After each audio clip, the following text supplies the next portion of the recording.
So, Boris, how are you today? Good. How are you today? I'm doing well. So, how's your day Great. so far? Yeah, very nice. Very nice. It's yeah, going towards the late afternoon, so it was a full yeah. How about you? Oh, You it's you, good. you you- where are you located I'm exactly right in, now? I'm in, I'm in India. All right. Okay. Yeah, Cool. Yeah. fantastic, Boris. So, Yeah. Boris, you recently released your sophomore album, Rocks, on March 7th. So, would you like to tell me a bit on the songwriting and production that goes behind this new album? Yeah, songwriting and the album.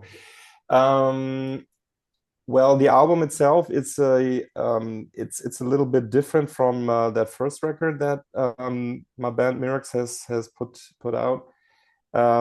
Because the first one was like a pure concept album. There's a short story behind that was basically paired with music after some writing of that music for that story. This new one, Rocks, is now completely different in the way that it's not a concept. It's just like eight songs on that album that are kind of basically standing for themselves. Yeah.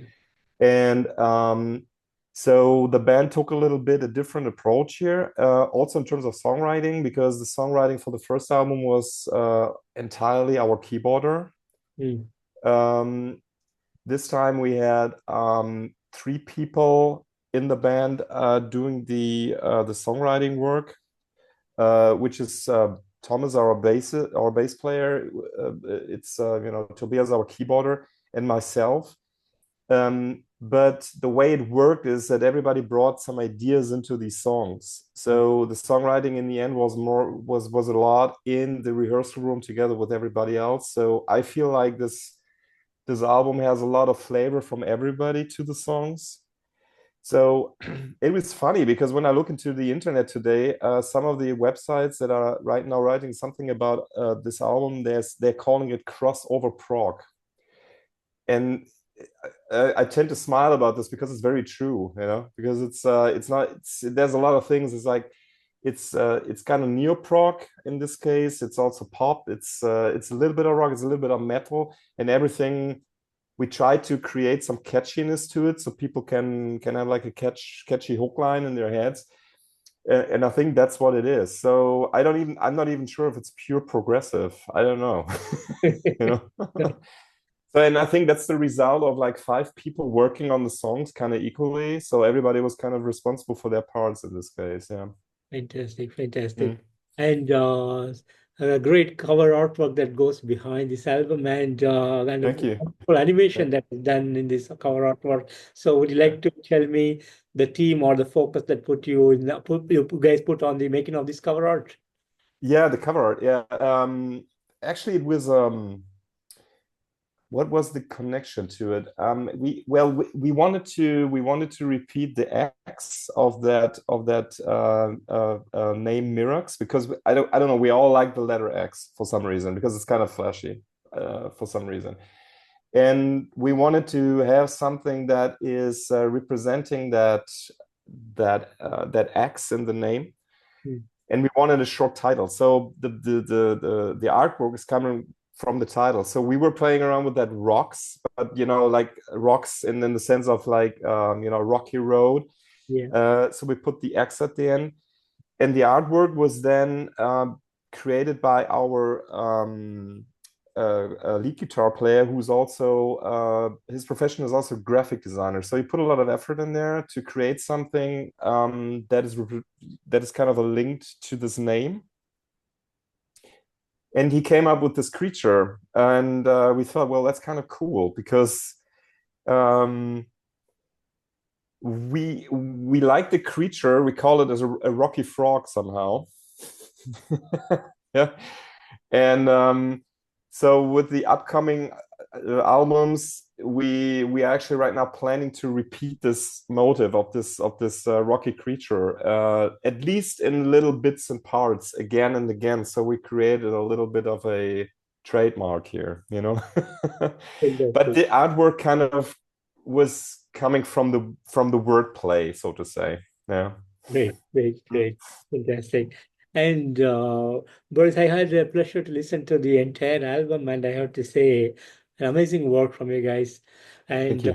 like you said earlier, it's a blend of everything that is put inside. It's not just prog, but you can feel progressive rock inside of the album. There are also metal Yeah. elements, and you have influenced a lot of classic soundings and modern soundings inside of this album.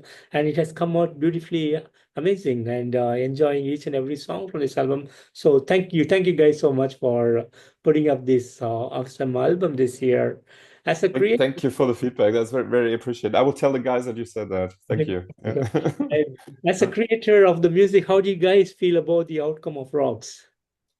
We're very, very happy about this because, you know, in the songwriting process, I think every band experiences it that at a certain time, some songs they will just not work at that particular moment. Um, and that was also true for like three songs that we were working on when we put Rocks together. And so you know, if you take one song, for example, from the album, that is, you know, the ballad that we have, Unknown Yet. Mm, Um, it when we started working on it, it was kind of not flowing. The flow wasn't there. So we put a lot of recordings together, and we said this is not flowing. You know, it's not having the groove. So basically, you have to take decisions. So you are what we did, fortunately, from my point of view now, is that we said, okay, let's forget about this. We're going to re-record the whole thing, which we did.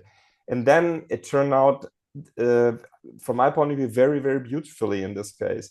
So, and that was kind of true with a lot of these songs, because the initial ideas were developed very slowly, very carefully, and everybody was actually in their part. If it's the drums, the bass, the singing, the guitars, or the keyboards, everybody was doing at least like two or three versions in the process of all these songs. So we put a lot of detail work into this to make it work. And all the songs that you hear now on the album, we felt like this is the best we can do. mm, This is what we approve ourselves completely. And having said that, there's also one song that originally was meant to be on that album, which is a long track, a half-hour long track. For that reason, we said we don't want that on the album at this time. It would have been a double album, actually. That's the way it was planned. But the song that I'm talking about right now, we are just now preparing it as an EP for maybe in 2 or 3 months, because we said we need to be sure that it's good and that it's that the flow of the songs is great. So everything that you hear there is, I think, the result of what we thought is best that we could do. mm, And yes, we are very happy. Your question was if we're happy. We're extremely happy with this, and we're also very happy about that people out there are appreciating it. Because you never know. It's just like you're sitting there and you're writing songs, and then you feel like, yeah, I like it, but you never know what's the reception out there. And so far, it was incredible. So, and we're really thankful for that. Yeah. beautiful, beautiful, Boris. And your album was out is almost a month of Mhm. it's almost a month since the album came out. But I just want to know, did you guys do something special on March 7th on the day of the release? Yes, well, just not super special. It was when it came out. Of course, we were relieved because you know the work paid off. I remember just like the day it came out, it was a Friday, so that next week when we met in the rehearsal room, of course, we were having a little party of our own. Um, the next party we're going to have is probably in the beginning of May, because we're going to have a release concert there, which is in Berlin, because you know the band is Berlin based. So we're going to have a release concert for this album, and of course the celebration will be there again. Of course, yes. Awesome, Uh, awesome. uh, And post the release album release party, like, do you guys have some big international touring or any big touring around Europe happening this year? not at this point. We just started the promotion of it. Mhm. Um, we are working with the promotion agency that I trust Yeah, yeah, Bad Dogs Promotions. They're actually right now doing a great job for us because we just see that it's starting to get being discussed on the internet, and we see the streams that we get right now. So I think it's still at the beginning, so nothing is planned at this point. But of course, that's ultimately the goal to work on, that you're carrying your music out there on stage. Exactly. yeah. Mm. Fantastic. And to promote the album, are you guys having some plans to come up with an official music video to represent this album? We're thinking about it, but it's not yet. There's nothing concrete yet that I could tell you. But that is kind of naturally the next thing that would be like the logical next step, actually. Yeah. I think we're right now very much absorbed in the work to that EP that I was just talking about. Because we want to push this out Mm. in the quality that we feel is best. Um, and just publish something that we feel is very exciting relatively soon after this release. Yes. Okay. Mm. Interesting. And the band's history goes way back to 2016, and the debut Yes. album came around 2019, more of an instrumental conceptual album, and the band evolved with more new members. And rock sounds like the her debut album to me, to be honest, because the entire band is there. So, as a band, how do you guys feel about this road you have traveled so far? Yeah, yeah, it feels like a debut album in a lot of ways. Actually, it's the road. I'm just traveling on that road together with the guys the shortest time, because I'm actually the youngest band member of the pack. But I'm with the band already since 2022. Um, I understand that from the talks with my fellow band members that it felt kind of rocky, that road, just because the short story that led to the first album, that is also titled Mihrax, was developed by our keyboarder Tobias in 2016. Then they started to record the music for this as in a high quality. The guy who was kind of in charge for the drums and the singing then left the band, and the next thing that happened was that COVID hit the world. Yeah. Yeah. So basically, nobody was allowed to do anything in rehearsal rooms. Nobody was allowed to do any gigs. So the whole thing was kind of frozen. Nobody could do anything. And I think one of the major turning points in this situation is that our guitar player joined them already in 2019, shortly before COVID hit. And he is for me like an instrumental pillar of the band. So he, through all this time and nobody could really do anything besides at home, he stuck with them. And I think that they are very grateful for Thorsten, that it's his name, that he stuck with the band in order to keep on the work. And then after COVID was done, everybody else was joining. And that's when it really started. And I think that the band during that time, during these dark times, they kind of laid the base work and for some of the songs that you can hear on the album today. And when we could start working, it felt like, yeah, as you said, it feels like a debut album because first of all, almost everyone was new, and it was such a great experience to just being able to work on it at all after these times when nobody could do anything. So I think first of all, it's quite a blessing for us that this band still exists after COVID, and the fact that we've now really released these songs in an album is just amazing to us because of that. Yeah. Yeah. And moving forward, what are the plans for Mihrax? And do you have some kind of concrete plans in the way you sound, the way the band sounds, bringing more experimentation to the band? Do you have some kind of plans for the future? Actually, we talked about this briefly with amongst us. because the question is, after that EP release, what is next? Because we already have ideas for the next like full album. There are 2 songs in the pipeline already, and for now we decided to go a little bit with what we have today, because we want to keep that crossover idea, because I think that first of all it's fun for us. Yeah. It feels very natural for us, and we want to also keep a little bit of that catchiness, because it's also some style that is very that we feel drawn into. We are probably not going to be the guys in the future playing the super complicated 45-minute songs with 7 different time signatures, because we kind of feel that we always want to have something for everybody in these songs. So I think the answer to your question is that we are going to maintain the style that we have right now at this point. Yeah. And I know Rocks came out as an independent release, but are you guys planning to work with some recording label in the future? Would be nice, yeah.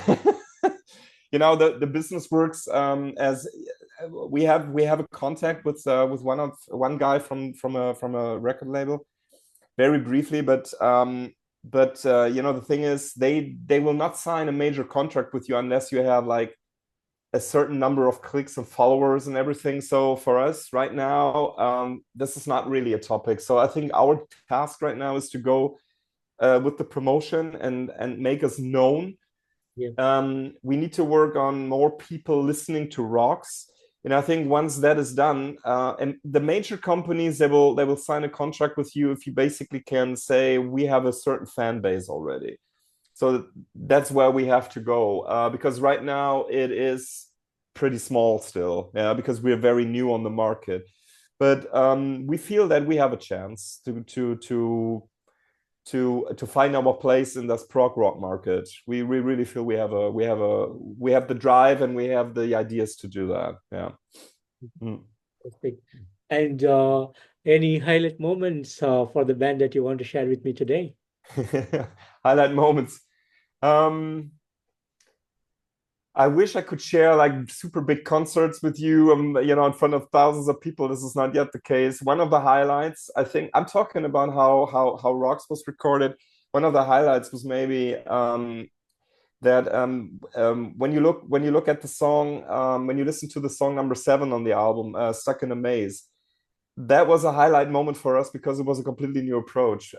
Basically, what we did is we took the original version of that almost 11-minute song was like a 3.5 minutes acoustic song, kind of Pink Floyd-ish acoustic kind of style that I did. And then Tobias, our keyboarder, he took that song and he said, "Hey, let's do something totally different with this."